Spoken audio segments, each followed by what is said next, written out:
چھوٹے چھوٹے لفظ انسان کو غلام بنا دیتے ہیں، جیسا کہ قبول ہے، قبول ہے، قبول ہے۔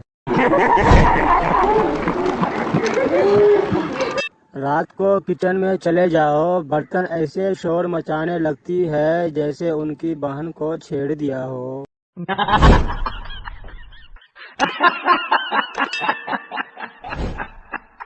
عام تیری یہ خوش نصیبی ہے، ورنہ نگروں پہ کون مرتا ہے۔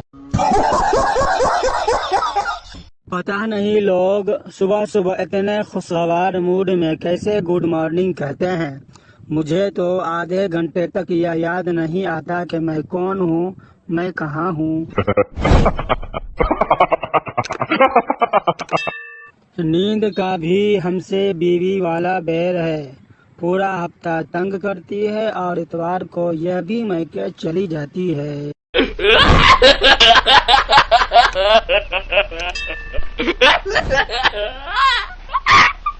ایک عجیب سی حالت ہے تیرے جانے کے بعد، بھوک نہیں لگتی کھانے کے بعد۔ میرے پاس 5 سموسے تھے جو میں نے کھا لیے، ایک تیرے آنے سے پہلے، 4 تیرے جانے کے بعد۔ نیند ہی نہیں آتی مجھے سونے کے بعد، نظر کچھ نہیں آتا آنکھ بند ہونے کے بعد۔ ڈاکٹر سے پوچھا اس کا علاج، ڈاکٹر 4 گولیاں دے کر بولا کھا لینا، 2 جاگنے سے پہلے، 2 سونے کے بعد۔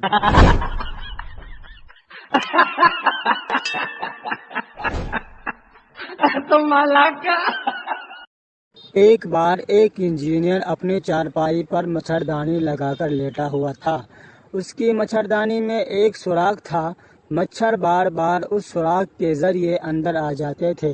انجینئر پریشان ہو گیا، اس نے مچھردانی میں ایک اور سوراخ کر دیا اور دونوں سوراخ کو پائپ کے ذریعے اٹیچ کر دیا۔ اب مچھروں کا دماغ خراب، ادھر سے گئے ادھر سے نکلے، مچھر ساری رات پریشان رہا، انجینئر سے پنگے۔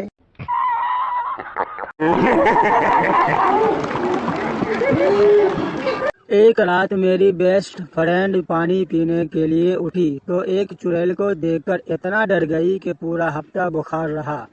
ڈاکٹر چیک اپ کرنے آیا، میڈیسن دی اور جاتے ہوئے گھر والوں کو مشورہ دیا کہ کچن میں لگا شیشہ اتار لے، اگر یہ اگلی بار ڈر گئی تو اس کا بچنا ناممکن ہے۔